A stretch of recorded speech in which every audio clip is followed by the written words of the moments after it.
Jadi jangan mendikotomi politik itu sesuatu yang kotor gitu. Pak Mardhani sendiri yang bagaimana beliau meramu, memformulasikan, saya kira dari kerinduan beliau untuk berkontribusi melahirkan generasi yang unggulan di masa depan.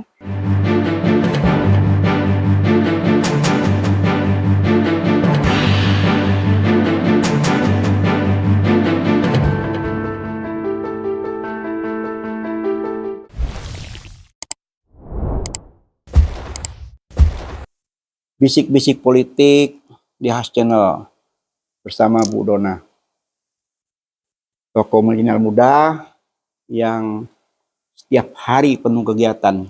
Gimana Bu Dona? Ya, alhamdulillah, Bib. Memang hari-hari itu harus diisi dengan kegiatan yang positif. Ya. Karena pada dasarnya pemikiran kita ini memang menuntut untuk selalu dikaryakan. Ya. Apakah itu positif ataupun negatif, itu kembali kepada pilihan kita. Ya. Ketika kita berkegiatan kontributif, positif untuk diri kita, keluarga, masyarakat, negara, tentu itu memiliki kebahagiaan tersendiri. Ya.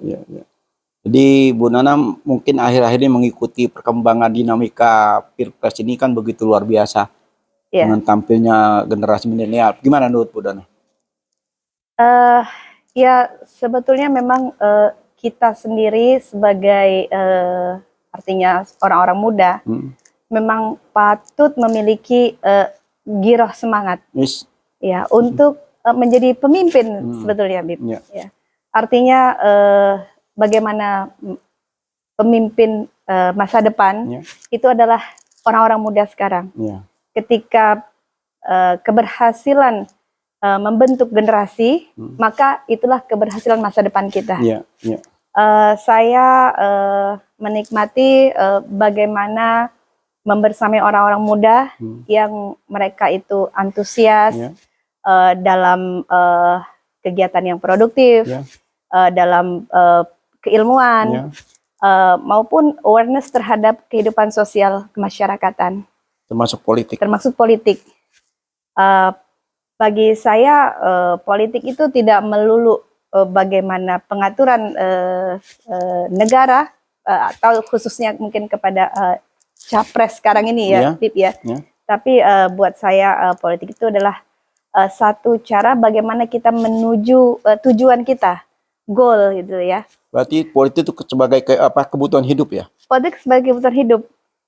Sebagaimana kita tahu politik kita terhadap kalau politik bagaimana untuk mendapat restu orang tua ketika kita memilih studi. Nah, kita butuh politik. Meyakinkan gitu kan, mengajak dengan caranya, mempresentasikan gitu ya. Itu bagian dari cara kita politik. Jadi kalau ada yang berpendapat politik itu kotor? Kalau berpendapat politik itu kotor kurang tepat ya, Bib. Kurang tepat ya. Ya, karena politik itu kan seperti metode, cara untuk menempuh, mencapai sesuatu. Jadi kalau kotor itu adalah prosesnya, sementara yang bersih itulah yang harusnya kita jalani, sebagaimana sebetulnya kan fitrah kita itu kan pengennya yang bagus-bagus, Bib. Nggak mungkin kita mau yang kotor kan, gitu ya. Tapi tadi karena sifat pragmatis ya, tarik sana tarik sini gitu ya. Nah itu yang menyebabkan nurani kita bergeser mungkin ya, Bib ya. Ya, tapi kalau kita kembali kepada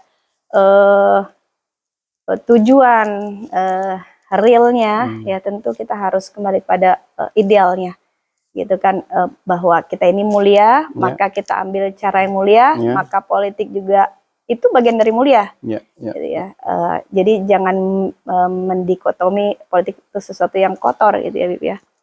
Jadi kalau secara dulu bagaimana Rasulullah SAW juga berpolitik ya, dengan beliau sampai kepada Madinah gitu kan, itu kan merupakan satu politik ya, Bib ya.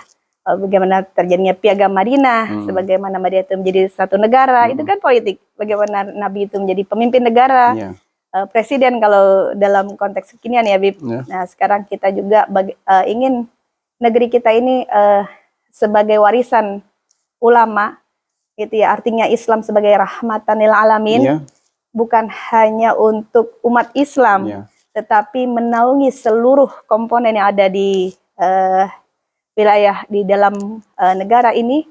Maka sebetulnya itu yang harus kita kedepankan. Jadi Islamofobia saya kira itu sebetulnya hal yang. Nah, kembali ke Islamofobia, saya ada punya catatan tuh. Iya. Ini seorang anggota parlemen, orang hitam, dia memperjuangkan sampai masuk di PBB. Islamofobia itu dilarang di Amerika. Nah, itu seorang tokoh Muslim, dia berusaha keras sampai terbentuknya Islamofobia dilarang di Amerika. Ini contoh yang baik kan? Nah, betul. Untuk di Indonesia mudah-mudahan nanti dalam waktu ke depan ya Islamofobia juga udah mulai menyadari hal itu ya, insya Allah. Betul. Karena contoh yang baik dari negara seberang sana, negara lebih dikenal dengan demokrasinya, Amerika yang begitu hebat, tapi ada salah tokoh yang muncul anti Islamofobia yang dia gaungkan di PBB, dan itu sudah diterima menjadi larangan di Amerika itu sebagai Islamofobia.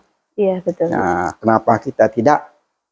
Karena kita juga umat Islam kita begitu banyak, ulama begitu banyak, tapi mungkin saat ini masih fokusnya ke Pilpres. Nah, kembali ke politik kotor tadi itu tergantung pelakunya. Kalau nawaitunya memang kotor ya jadi kotor. Kalau nawaitunya bersih jadi bersih.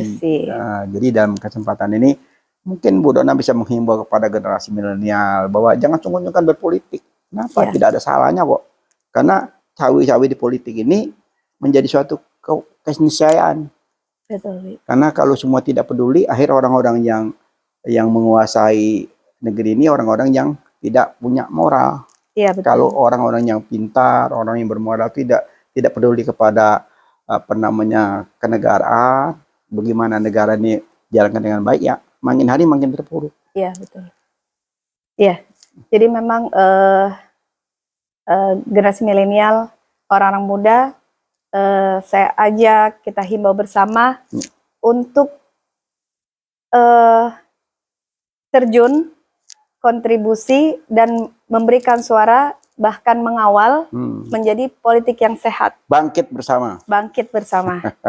Saya kira ini sudah waktunya generasi muda, generasi milenial ini menjadi generasi yang pelopor. Sudah diberi contoh oleh seorang Prabowo.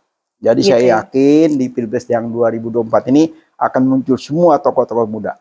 Tokoh-tokoh yang sepuh-sepuh ada di belakang layar, dia mengatur strategi, tapi yang tampil, yang muda-muda, yang masih fresh, gitu. Itu yang kita harapkan ke depan. Nah, tentunya dari generasi milenial muda, terutama khususnya perempuan, ya seperti Bu Dona bilang pernah mendirikan satu sekolah leadership ya dengan Mardani Alisera, itu satu gagasannya luar biasa. Gimana Bu Dona tentang sekolah itu? Sangat menarik saya lihat ya. Iya betul. Jadi konsep Mardani Leadership School ini memang Pak Mardani sendiri yang bagaimana beliau meramu, memformulasikan, saya kira dari kerinduan beliau untuk berkontribusi melahirkan generasi yang unggulan di masa depan. Jadi inilah kiprah beliau di mana saya mendapat kesempatan terlibat di dalamnya. Jadi kalau beliau suka beliau gaungkan only leaders know the leaders gitu ya. Jadi bagaimana seorang pemimpin itu membentuk lagi pemimpin. Itu bagaimana pemimpin membentuk pemimpin, jadi melahirkan pemimpin. Nah, pemimpin artinya adalah di mana teladan kita. Saya kira kita semua tahu dan paham. Sederhana saja sebetulnya kriteria pemimpin itu sebetulnya Bib ya. Hanya ada di 4 saja, 4 kuadran ya. Sidik, amanah, fatonah, tabligh. Oh, menyampaikan. Menyampaikan. Masya Allah. Jadi saya kira dengan hanya 4 formula itu sebetulnya itulah pemimpin yang unggulan ya, pemimpin yang dirindukan masa depan, pemimpin yang bisa berada di era mana saja dan bisa diterima oleh siapa saja. Kalau dalam konteks keagamaan mungkin amanah itu terpercaya. Yeah. Nah, kalau konteks kita mungkin kredibilitas yang tinggi, Yeah. gitu ya. Lalu kalau fatonah artinya cerdas, ya. Kalau kita ya konteks sekarang ya dengan berbekal iptek, gitu, ya. Saya kira iptek ini perlu kembali digali dan dikembangkan, ya, Bib. Sebagaimana para ulama kita dulu tidak hanya ternyata kalau kita lihat, kita kaji karya-karya sains mereka itu hanya bagian dari waktu luangnya saja, Bib. Gitu ya. Tetapi mereka itu adalah ulama, mufasiroh,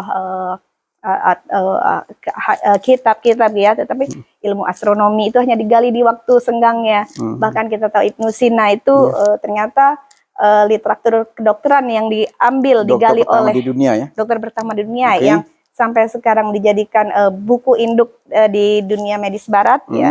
Itu beliau membuat catatan itu hanya di waktu senggangnya saja, ya.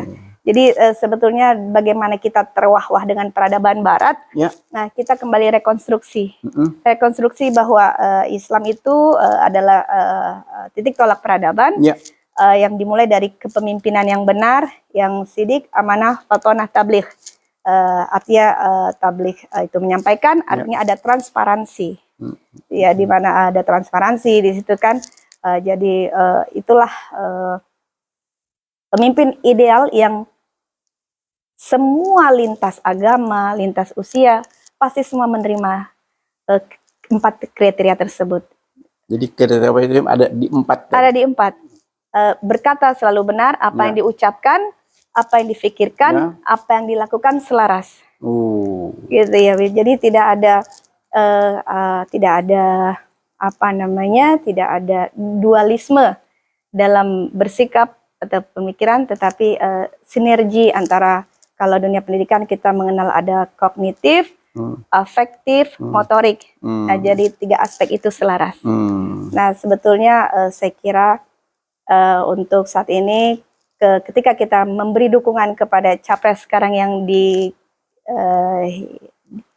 kita bersama rindukan, gitu ya, dengan mungkin sosok Pak Anies, saya kira inilah yang perlu kita dukung untuk beliau tampil menjadi presiden 2024 nanti. Waduh, saya dengar kata-kata iptek ini saya teringat seorang presiden, B.J. Habibie. Beliau begitu menjadi presiden, semua tapol dibebaskan. Kebebasan berpendapat begitu terbuka luas. Dan dampaknya sangat istimewa, luar biasa. Pengkaderan oleh Habibie, putra terbaik bangsa itu sampai detik ini itu banyak sekali di mancanegara. Ya, betul. Nah, nanti kita berharap di 2024 datang, presiden ke depan, semua kader-kader terbaik bangsa yang yang dikader oleh seorang Habibie itu kembali ke Indonesia. Untuk membangun bangsa Indonesia ini masih membutuhkan orang-orang hebat, dan banyak sekali orang hebat yang ada di mana. Di antaranya yang desain mobil juga ada, yang ahli IT juga ada, yang ahli pesawat juga. Wah, banyak sekali. Dan mereka sekarang masih berdiam diri di luar karena tidak ada kesempatan yang baik untuk di sini. Nah, itu kita berharap nanti presiden ke depan ini ya betul-betul yang Budan sampaikan tadi. Jadi harus sesuai kata dan perbuatan. Betul. Nah, kalau sesuai kata dan perbuatan itu akan memberikan contoh depan. Tapi kalau kata dengan perbuatan itu tidak sesuai, ya begini ya, jadi bangsa ini, jadi kita tidak besar-besar ya. Ya. PHP mungkin kalau bahasa milenialnya ya, Bib. Gimana? PHP ya. PHP ini sudah menjadi suatu hal yang lucu menurut saya. Ya, masa seorang pemimpin masih kena beberapa kali kena PHP kok masih aja gitu loh. Jadi kembali lagi ke 4 kriteria tadi yang kita harapkan untuk memimpin negeri ini. Amin. Gitu. Semoga kita bisa mewujudkan Indonesia menjadi negara yang tadi Habib sampaikan sejajar dengan negara-negara maju di dunia lainnya.